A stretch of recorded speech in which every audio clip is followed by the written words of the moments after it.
तेरा जादू चल गया, जो बात मैं कह रहा था वही हमारे टैगलाइन है कि तेरा जादू चल गया। वाकई में मोदी का जादू एक बार फिर से चल गया। ये फिल्म तेरा जादू चल गया चली हो या ना फिर चली हो, लेकिन मोदी के जलवे की फिल्म अभी तक जारी है और आबाद और निर्बाध गति से जारी है। ये भी एक तय बात है। हम आगे चल के केके से बात करेंगे, लेकिन उससे पहले केके शर्मा जी को भी दिखा देते हैं कि कर्नाटक चुनाव की 10 बड़ी बातें कौन सी है। सबसे पहली बात, कर्नाटक में बीजेपी की सरकार बनाने का रास्ता साफ हो चुका है। दूसरी बड़ी बात, बीजेपी के हाथ में कर्नाटक के तौर पर 21वां राज्य आ गया है। 21वां राज्य। 20 राज्यों में बीजेपी एनडीए की सरकार पहले से ही है। 14 राज्यों में अपने दम पर बीजेपी सरकार चला रही है। 6 राज्यों में सहयोगी दलों के साथ बीजेपी की सरकार है। मोदी सरकार आने पर 14 राज्यों में बीजेपी जीत चुकी है। मोदी के आने पर 15वें राज्य कर्नाटक में बीजेपी जीती। कांग्रेस के हाथ से चौथा राज्य कर्नाटक भी निकल गया। पंजाब, मिजोरम और पुदुचेरी में ही बची है कांग्रेस की सरकार। कांग्रेस का शासन अब देश के सिर्फ 2.5% आबादी पर है।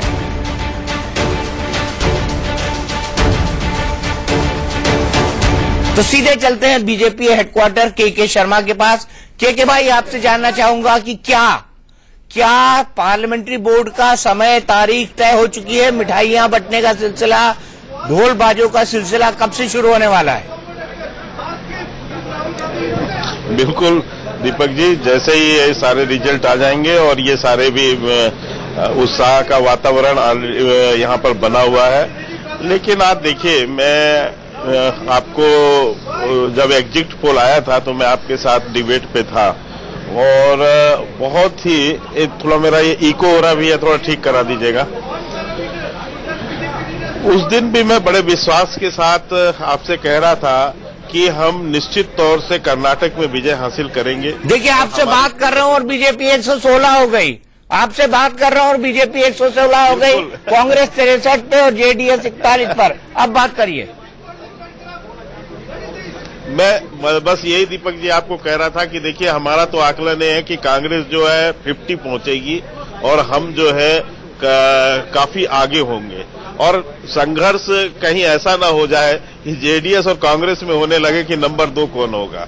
रिजल्ट आते आते कुछ ऐसी भी परिस्थितियां बन सकती हैं, लेकिन ये तो सुनिश्चित है कि हमारी वहां पर पूर्ण बहुमत की सरकार बनने जा रही है, इसमें कोई दो मत नहीं।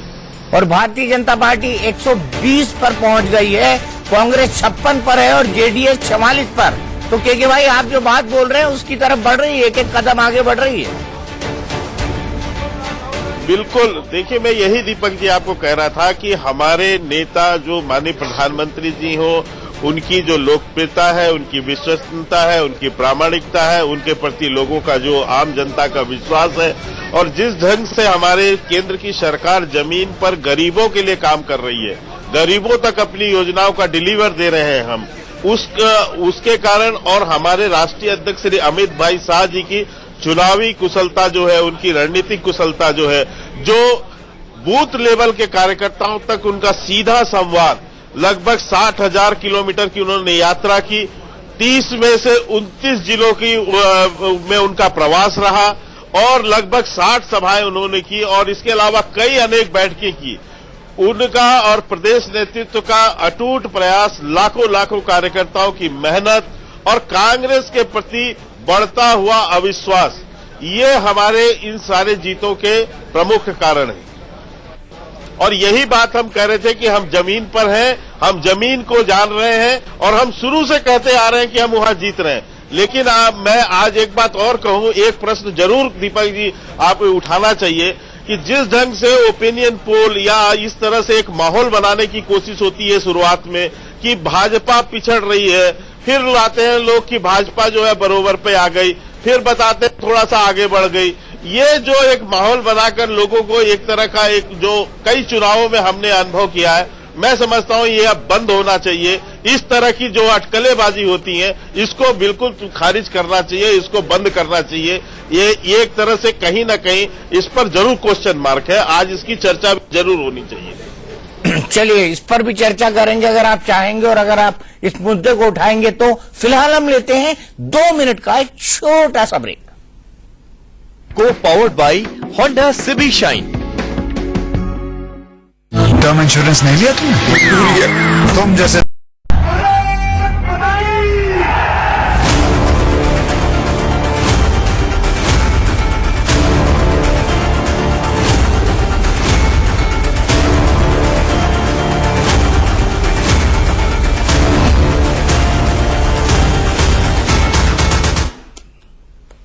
तो मोदी जी का जादू एक बार फिर से चल गया है और कर्नाटक 21वां राज्य हो गया है जहां पर भारतीय जनता पार्टी की सरकार हो गई है। कर्नाटक में बीजेपी की बम्पर जीत हुई है। रुझाने में बीजेपी को 120 सीटें मिली है। कांग्रेस 56 सीटों पर सिमटी है, 44 सीटों पर जेडीएस है।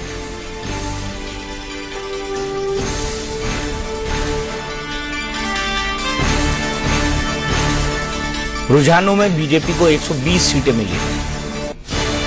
कांग्रेस 56 सीटों पर सिमटी है।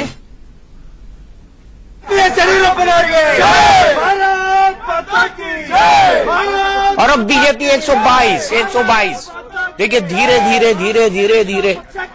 धीरे रेमना धीरे सब कुछ हो, माली सीचत पेड़ को ऋतु आवत फल हो, तो ऋतु भी आ गई, फल भी हो गए। ये लगता है अमित शाह जी के 130 की तरफ बढ़ रही है। धीरे धीरे बीजेपी की टैली में इजाफा हो रहा है। आप गौर करिए, कांग्रेस और जेडीएस के बीच का अंतर कम होता चला जा रहा है। बिल्कुल, अब बस 10 सीट आगे पीछे रह गए हैं। और ये बात के शर्मा हमको कह भी रहे थे के जी अब जो दूसरे नंबर के लिए कहीं खींचतान न हो जाए। के दूसरे नंबर के लिए अब खींचतान हो रही है। कांग्रेस 54 पर है, जेडीएस 44 पर।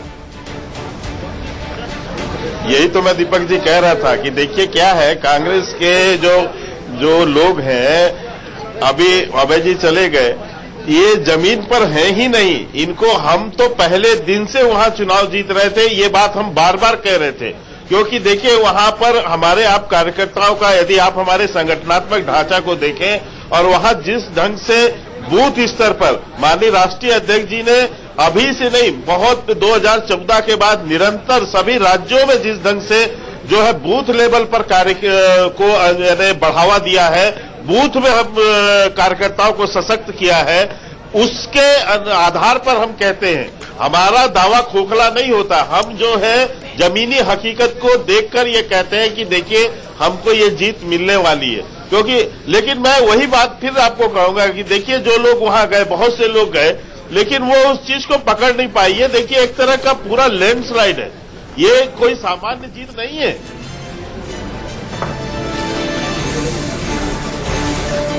अब चुनाव आयोग के मुताबिक भी बीजेपी को 111 सीटें मिल गई हैं।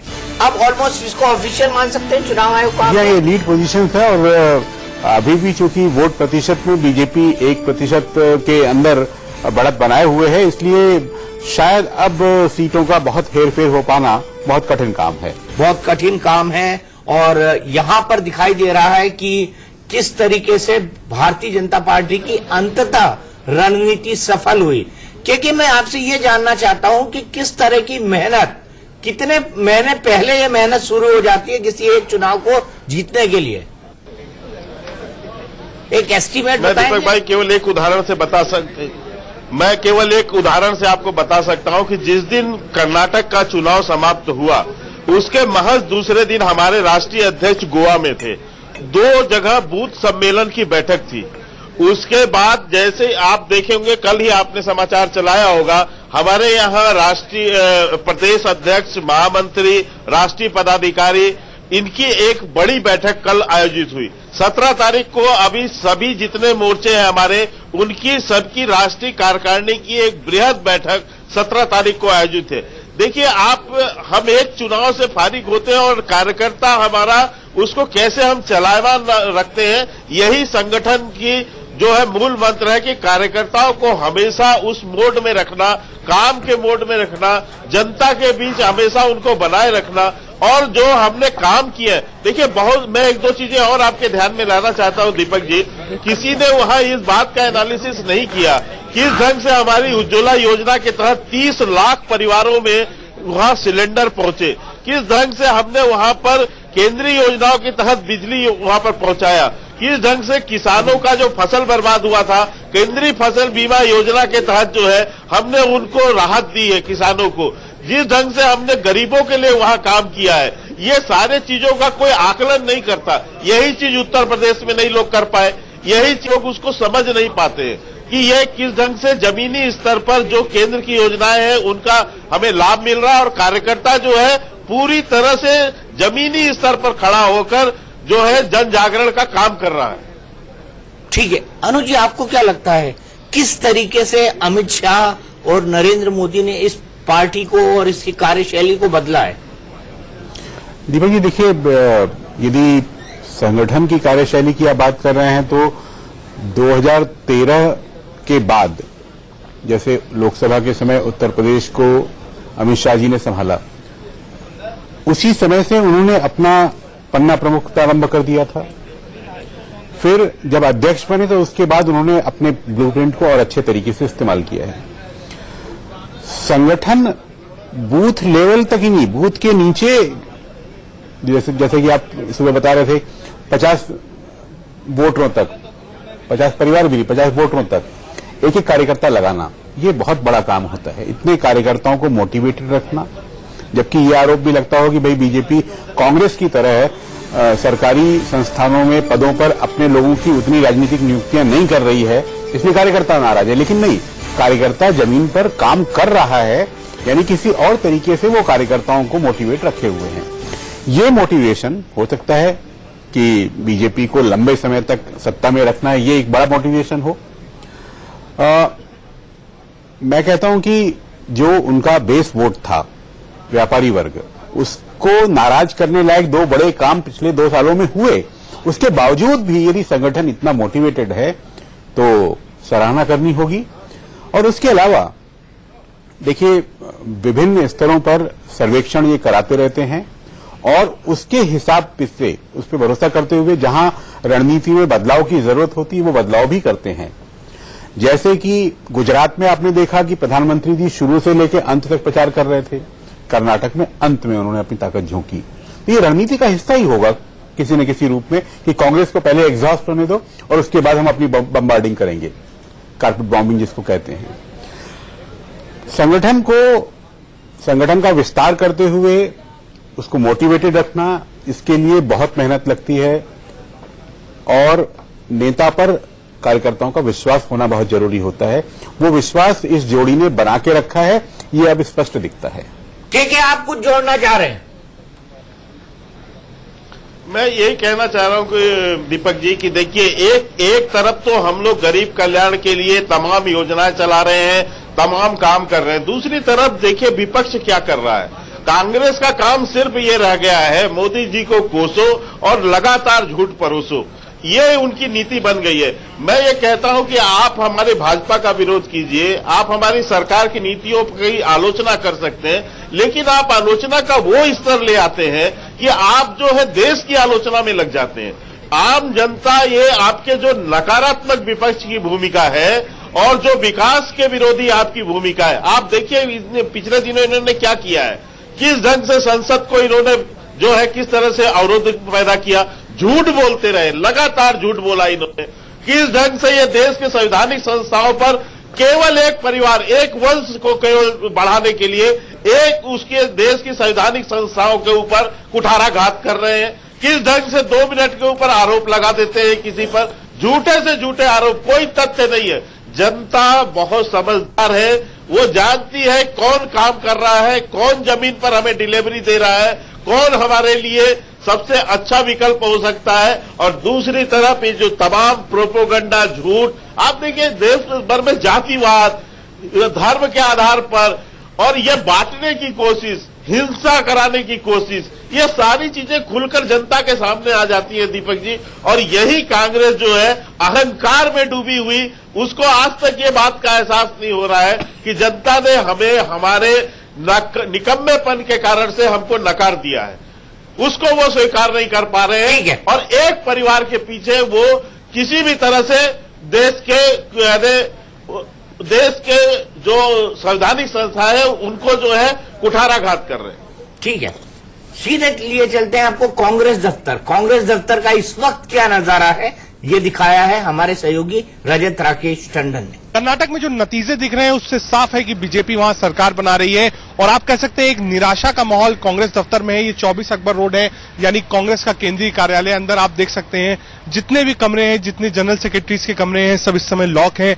किसी भी कमरे में कोई बड़ा नेता आज यहां मौजूद नहीं है। हाँ, सुबह से मीडिया का बड़ा जमावड़ा था कर्नाटक चुनाव को लेकर, कांग्रेस के प्रवक्ता यहां मौजूद थे, लेकिन अब तक कोई बड़ा नेता यहां नहीं आया है। दरअसल एक्सपेक्टेशंस के खिलाफ वहां रिजल्ट्स आ रहे हैं। पहले बात हो रही थी कि जेडीएस की जरूरत पड़ सकती है, कांग्रेस जेडीएस के साथ जा सकती है, लेकिन ये जो सन्नाटा है इस वक्त 24 अकबर रोड में, ये बता रहा है कि ना अब जेडीएस है ना कांग्रेस है, सिर्फ कर्नाटक में कमल ही कमल है। यानी कि गलती हुई है कांग्रेस से। जिस तरीके से प्रचार होना चाहिए था वो प्रचार नहीं हुआ, या ये कहें कि 5 साल में सिद्धारमैया ने जो काम किया वो आज नजर आ रहा है, यानी लोगों ने उस काम को नकारा है। तो आप कह सकते हैं कांग्रेस ऑफिस का ये हाल है 24 अकबर रोड का। बहुत ज्यादा लोग आपको नहीं दिखेंगे। जो स्टाफ है कांग्रेस का, सिर्फ वही स्टाफ यहां पर आया हुआ है। बाकी कांग्रेस के जो बड़े नेता हैं वो आज 24 अकबर रोड की तरफ नहीं आए, क्योंकि किसी के पास जवाब नहीं है।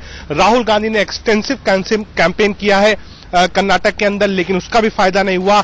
अमित शाह और मोदी की जो जोड़ी थी वो एक बार फिर कर्नाटक के किले पर आगे निकल गई है। कैमरामैन अश्विनी के साथ रजत राकेश टंडन, इंडिया न्यूज, दिल्ली। तो रजत ने बताया कांग्रेस का हाल। स्मिता, कांग्रेस का हाल यही रहने वाला है अगले कुछ दिनों तक फिर से?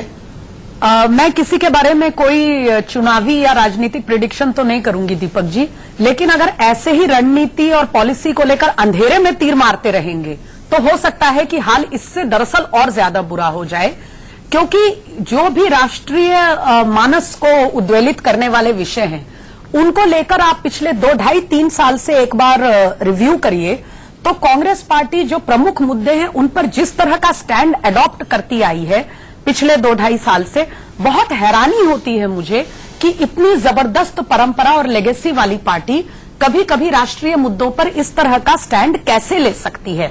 चाहे वो ट्रिपल तलाक का मुद्दा हो, मुझे आज तक यह स्पष्ट नहीं हुआ कि ट्रिपल तलाक पर कांग्रेस पार्टी की दरअसल स्टैंड था क्या। पहली बात, अगर समावेशी राजनीति की बात हो तो समावेशी राजनीति को लेकर उनका क्या स्टैंड है। आप मठों मंदिरों में जाकर के उसका प्रचार करते हैं, उसकी फोटो छपवाते हैं, दुनिया में उसका दिखावा करते हैं, और उसके बाद फिर आप बात करते हैं समावेशी राजनीति की। आप विदेश के प्लेटफॉर्म पर कार्यक्रम में जाते हैं और वहां भारत में परिवारवाद सबसे ज्यादा चलता है, इसको प्रचारित करके आते हैं। तो जैसा मैंने कहा दीपक जी, ये कोई एक राज्य को जीतने या हारने की बात नहीं है। ये लोकतंत्र है, चुनावी राजनीति चलती रहती है। हो सकता है आज बीजेपी भी हार सकती थी या दोनों ही ना जीत सकते थे। मैं इसको लॉन्ग टर्म में बहुत महत्व नहीं देती। मैं ज्यादा महत्व इस बात को देती हूं कि अगर इस वक्त कांग्रेस पार्टी के स्थान पर कोई दूसरा राजनीतिक दल हुआ होता और पिछले 4 साल में चुनावी राजनीति में या अन्यथा भी डे टू डे पॉलिटिक्स में भी कांग्रेस पार्टी की जो हैसियत बनती जा रही है, अगर कोई और पार्टी में ये स्थिति होती तो क्या आज राहुल गांधी अध्यक्ष के पद पर होते? आप कल्पना करिए कि बीजेपी में अगर कोई ऐसा अध्यक्ष होता पद पर जिसके रहते इस तरह के चुनाव नतीजे आते, तो क्या पार्टी के अंदर क्या स्थितियां बनी होती अंदरूनी रूप से। तो ये कौन सी मजबूरी है परिवारवाद की? ये क्या कारण है कि इतने स्टॉलवर्ड्स नेताओं वाली पार्टी जो है वो कुछ नहीं कह पा रही है और हार पर हार झेलते चले जा रहे हैं। अभी यहां पर जो कांग्रेस के प्रतिनिधि आए थे उनको बहुत समय नहीं मिला अपनी बात रखने का, लेकिन वो एक फिलॉसॉफिकल दिशा में चले गए थे और ये बताने लगे कि कांग्रेस पार्टी तमाम देश के जो राष्ट्रीय मुद्दों हैं उस पर लेकर राहुल गांधी जी ने किस तरह से अपनी बात रखी है। लेकिन मैं फिर वही पूछना चाहती हूं, अगर वो अपने विचारों को, अपने आइडियोलॉजी को लेकर इतने सुदृढ़ हैं और इतने स्पष्ट हैं, तो जनता उनकी आइडियोलॉजी से कन्विंस क्यों नहीं हो पा रही है? क्या कमी है? कहीं क्या कमी है, यही सवाल मैं आपसे पूछता हूं। क्या कमी है कि जनता उनकी बात को नहीं समझ पा रही है, या वो जनता को नहीं समझ पा रहे? दीपक जी, विश्वसनीयता का संकट है। कांग्रेस इतने सालों तक शासन में रहने के बाद जो नहीं कर पाई या नहीं किया जो उसने, वो राहुल जी कह रहे हैं कि हम करेंगे। अरे भाई, इतने साल तक तो नहीं किया ना आपने, इसीलिए तो इस नई पार्टी को जो आपसे बहुत यंग है उसको सत्ता में लाना पड़ा। तो जब उसको एक मौका दिया, उसको काम तो करने दीजिए। और देखिए दीपक जी, पिछले 4 सालों में टीम मोदी ने, जैसा कि अभी शर्मा जी भी कह रहे थे, बहुत सारी चीजों को धरातल पर उतारा है। ये ठीक है कि जिस पैमाने पर रोजगार की आप उम्मीद कर रहे थे उतने नहीं मिले हैं, लेकिन ये कौन भूल जाए कि 4 करोड़ के आसपास गरीब परिवारों को मुफ्त में एलपीजी उज्ज्वला और कुल 8 करोड़ नए कनेक्शन पिछले 4 साल में गैस के, हर घर में शौचालय, हर घर में बिजली पहुंचाने की कोशिश, गंभीर कोशिश अगले 6-7 महीने के अंदर। ये इसके अलावा भी देखिए, जनधन खाते से लेकर के जितनी भी ये स्कीमें हैं, और जो जितना बड़ा पॉलिटिकल रिस्क इकोनॉमिक फ्रंट पे मोदी साहब ने लिया है, उसके कारण कोई भी उनका कायल होगा। और ये भरोसा आम जनता का इसीलिए उनके ऊपर जमा हुआ है क्योंकि वो गंभीर कोशिश करते हुए लग रहे हैं हालातों को बदलने के लिए। यदि ये केवल विंडो ड्रेसिंग होती तो शायद जनता तुरंत पीछे पलट जाती, लेकिन यदि कर्नाटक 8वें-9वें चुनाव में लगातार सरकारें बदलने वाला कर्नाटक इस बार भी बदल गया, ऐसा बोलकर के कांग्रेस नहीं बच पाएगी, क्योंकि उसे लगा था कि वास्तव में इस बार वो उसको जीत ले रही है। मुझे ऐसा लगता है कि कांग्रेस को केवल रणनीति नहीं, अपनी राजनीति, अपनी नेतृत्व की नीति, उन सब पर एक साथ गंभीरता से मंथन करना पड़ेगा। 2009 के लोकसभा चुनाव में जब भाजपा मैदान में थी और जब हारी, तो लोगों ने यही कहा कि न वहां नीति का मामला है न नेता का मामला है, नेता का भी संकट है, नीति का भी संकट है। वही स्थिति आज कांग्रेस के अंदर नजर आ रही है।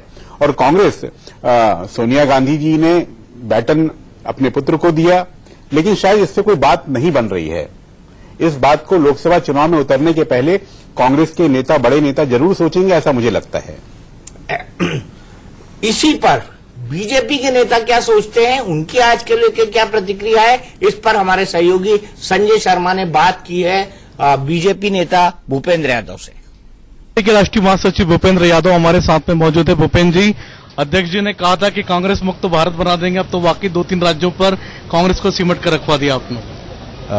सबसे पहले तो ये जो चुनाव जीता है, माननीय प्रधानमंत्री जी का नेतृत्व और माननीय राष्ट्रीय अध्यक्ष जी की जो कुशल राजनीतिक रणनीति है, उसके कारण ये विजय हुई है। और कर्नाटक की जनता निश्चित रूप से बधाई के पात्र है कि उन्होंने भारतीय जनता पार्टी के सुशासन के रास्ते में अपना मत भारतीय जनता पार्टी के पक्ष में दिया है।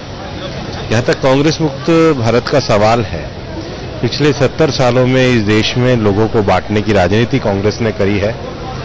कांग्रेस ने इस देश के लोकतंत्र को परिवार तंत्र में बदला है। कांग्रेस ने इस देश में राजनीतिक भ्रष्टाचार को बढ़ावा दिया है। उन सब के खिलाफ एक नया न्यू इंडिया के संकल्प के लिए जो नई राजनीति की शुरुआत भारतीय जनता पार्टी के नेतृत्व में हो रही है, वही कांग्रेस मुक्त भारत का असली स्वरूप है। तो लिंगायत को अल्पसंख्यक का दर्जा दिया गया, कई सारे ऐसे काम कांग्रेस ने किए थे जो कहीं न कहीं वोट बैंक की राजनीति को दिखाते थे। देखिए, अब कांग्रेस की जो है वो डिवाइसिव पॉलिटिक्स है, और जो बांटने वाली पॉलिटिक्स है उसका निश्चित रूप से देश की जनता ने उसको नकारा है। किसको श्रेय देंगे सर कर्नाटक की जीत? मैंने पहले कहा है कि माननीय प्रधानमंत्री जी का नेतृत्व, माननीय राष्ट्रीय अध्यक्ष जी की कुशल रणनीति और कर्नाटक की जनता और वहां के कार्यकर्ता बधाई के पात्र। येदियुरप्पा ही मुख्यमंत्री होंगे सर? वो तो पार्टी ने पार्लियामेंट्री बोर्ड तय करेगा, पर ये चुनाव श्री येदियुरप्पा जी के नेतृत्व में ही कर्नाटक में लड़ा गया। ये थे भारतीय जनता पार्टी के राष्ट्रीय महासचिव भूपेंद्र यादव, जिनका कहना है कि येदियुरप्पा ही कर्नाटक के अगले मुख्यमंत्री होंगे, क्योंकि बीजेपी ने येदियुरप्पा को ही मुख्यमंत्री प्रोजेक्ट करके चुनाव लड़ा था। कैमरामैन पुष्पेंद्र के साथ संजय शर्मा, इंडिया न्यूज दिल्ली। तो संजय बात कर रहे थे भूपेंद्र यादव से। हम बेहद सीरियस डिस्कशन कर रहे थे कि कांग्रेस में क्या गलत है। के राष्ट्रीय महासचिव भूपेंद्र यादव। अभी एक ब्रेकिंग न्यूज आ रही है। पीएम मोदी शाम को 6 बजे कार्यकर्ताओं को संबोधित करेंगे। एक बार फिर से जीत का जश्न होगा। एक वही सेट जो प्रधानमंत्री का होता है कि वहां पे पहुंचना, कार्यकर्ताओं को संबोधित करना, उनमें एक नया उत्साह जगाना और पूरे देश को एक मैसेज देना। लेकिन इस बीच कुछ ऐसे राजनीतिक घटनाक्रम हुए हैं कि मुझे लगता है कि आज प्रधानमंत्री के संबोधन पर सबकी नजर रहेगी, संगठन के कार्यकर्ताओं की भी और आम लोगों की भी, क्योंकि इस बीच जैसा आपने कहा यूपी में 2 प्रमुख उपचुनाव पार्टी को हार झेलनी पड़ी थी वहां। उसके बाद वो राज्यसभा में उन्होंने थोड़ा मेकअप किया, लेकिन वो संदेश नहीं जा पाया था। इसके अलावा एक बात ये भी चली थी कि कर्नाटक में बीजेपी जो है वो काफी उसके पसीने छूट गए हैं और एकदम से विपक्ष जो है इकट्ठा हो गया है, अब इतना आसान नहीं होने वाला है। तो 2019 को लेकर तरह तरह के विचार आ रहे थे। तो मुझे लगता है कि हालांकि ये अब एक रूटीन जैसा बन गया है, गुजरात को जीता, त्रिपुरा को जीता, प्रधानमंत्री आए, संबोधित किया, से होने वाले हैं कि मुझे लगता है जिस पर प्रधानमंत्री के संबोधन पर नजर आज रहेगी। और मैं एक खबर ये भी बता दूं कि शाम को बीजेपी संसदीय बोर्ड की बैठक भी हो सकती है और शाम को येदियुरप्पा आ रहे हैं।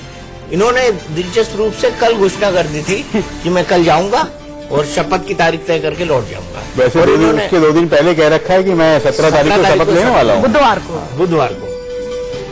यतेंद्र हमारे साथ जुड़ गए हैं। यतेंद्र, क्या नई जानकारी है आपके पास?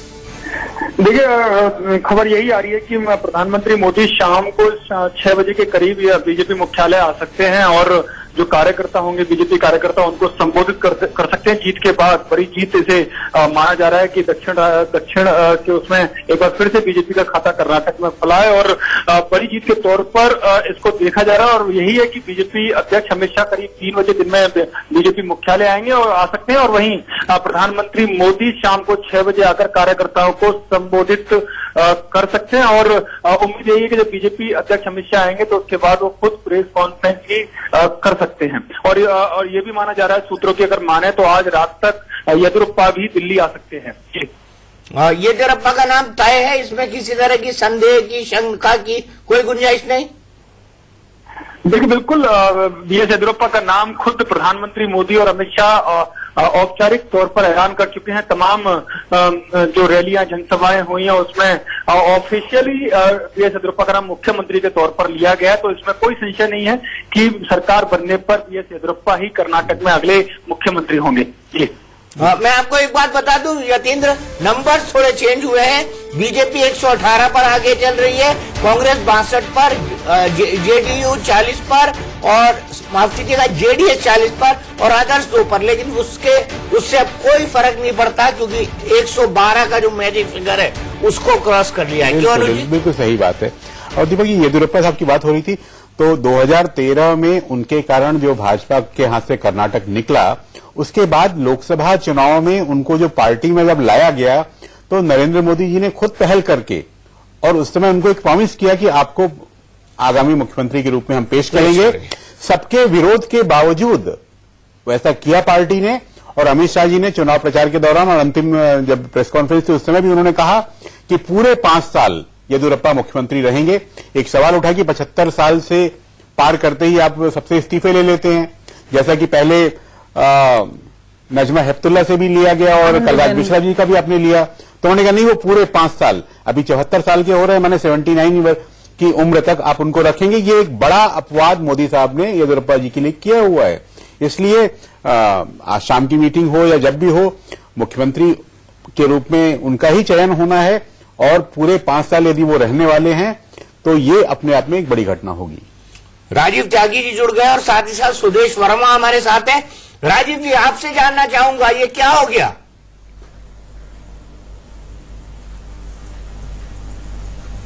देखिए, मैं इतना ही कह सकता हूं इस विषय पर दीपक जी, बहुत सम्मान के साथ, बड़े अदब के साथ, कि प्रजातंत्र में या तो हार स्वीकार की जाती है, जीत का जश्न मनाया जाता है। कांग्रेस पार्टी हार स्वीकार करती है और बहुत स्पष्ट एक बात कहना चाहूंगा, अटल बिहारी वाजपेयी जी की 4 पंक्तियां कहना चाहूंगा। हार नहीं मानूंगा, रार नहीं ठानूंगा, काल के कपाल पे लिखता मिटाता हूं, गीत नहीं गाता हूं, गीत नहीं गाता हूं। प्रॉब्लम तो यही है ना राजीव जी, प्रॉब्लम तो यही है कि गीत आप गा ही नहीं रहे, कोई नए पुराने गीत गा रहे हैं। और मुझे तो ये भी बोलना पड़ेगा, क्या से क्या हो गया बेवफा तेरे प्यार में। गा रहे हैं। देखिए, बहुत स्पष्ट मैं एक बात कहूं दीपक जी कि हमने जितने भी मुद्दे उठाए, किसानों का मुद्दा उठाया, नौजवानों का मुद्दा उठाया, पेट्रोल डीजल की कीमतों का मुद्दा उठाया, सीमा पर जवान की शहादत का मुद्दा उठाया, ये सब मुद्दे देश के समक्ष हैं। भ्रष्टाचार का मुद्दा उठाया, येडी और रेड्डी ब्रदर्स का। तो लेकिन उसके बाद भी जनता अगर क्या नाम उसका उनको जनता अगर चुनती है तो निश्चित रूप से एक बात कही जा सकती है दीपक जी कि 2 चीजें हैं भारतवर्ष की राजनीति में। पहली चीज तो यह कि विकास निश्चित रूप से प्रत्येक पार्टी को करना होगा देश को बेहतर बनाने के लिए, लेकिन कुछ भावनात्मक मुद्दे हैं जिन भावनात्मक मुद्दों को हम लोगों को जरूर टच करना होगा, देखना होगा कि इन भावनात्मक मुद्दों की हम लोग बात छोड़ रहे हैं या जिनको हमें और टच करना चाहिए बेहतर तरीके से, जिससे कि हम लोग सत्ता में आकर के बेहतर भारत का निर्माण कर सके। मैं आपने जब कहा था ना, बेरोजगारी भी है, पेट्रोल डीजल भी बढ़ी हुई है, फलाना भी हुआ है, ये भी हुआ है, वो भी हुआ है, तो मैं आपसे शोले की तरह वो डायलॉग पूछने वाला था, कितने मुद्दे थे उसके बाद भी हार गए, क्यों हार गए, इसका कारण बताइए मुझे। और वैसे मैं आपको बता दूं, शोले फिल्म की शूटिंग जो है, लेकिन समय देखिए, एक बात और बता दूं आपको, शोले फिल्म की शूटिंग जो है वो कर्नाटक में हुई है, जो कॉन्स्टिट्यूएंसी है एचडी कुमार स्वामी की रामनगरम, वहीं पर हुई है। देखिए दीपक जी, बहुत अदब के साथ, क्योंकि आप देश के बहुत बड़े पत्रकार हैं, एक दोहा कर देता हूं, पढ़ देता हूं। तुलसी नर का क्या बड़ा, समय बड़ा बलवान, भीलन लुट लई गोपियां, वही अर्जुन वही बाण। वही अर्जुन थे, वही बाण थे, वही गांडीव था जिन्होंने महाभारत को जीता था, और वही अर्जुन थे, वही बाण था, वही गांडीव था जो भीलों से हार गए। तो समय समय की बात है कि कांग्रेस पार्टी ने एक क्षेत्र पूरे देश में सत्ता संभाली और देश को बेहतर किया। याद करिए, 47 का देश, फिर 60 का देश, 70 का देश, 80 का देश, 90 का देश, 2000 का देश, आज 2018 में हम बैठे हैं, तो हमने बेहतर देश का निर्माण किया है। हम लोग, मैंने स्पष्ट एक बात कही है, भावनात्मक मुद्दे और विकास, ये 50% के नाम उसका पोलिंग में आपको वोट देते हैं। विकास के मुद्दे पे हमको 50% पोलिंग साथ मिल रहा है, लेकिन क्या भावनात्मक मुद्दों में कहीं ना कहीं हमसे चूक है, जिनको हमें और बेहतर तरीके से पकड़ना होगा। भावनात्मक मुद्दों को पकड़ना होगा। सुदेश जी, ये भावनात्मक मुद्दे पकड़ नहीं पा रहे हैं और आप भावना को बहुत जल्दी ग्रहण कर लेते हैं। ये लोग जनता की भावना को समझते नहीं है दीपक, तो क्या करें। अभी भी गलत डायरेक्शन में ले जा रहे हैं डिबेट को।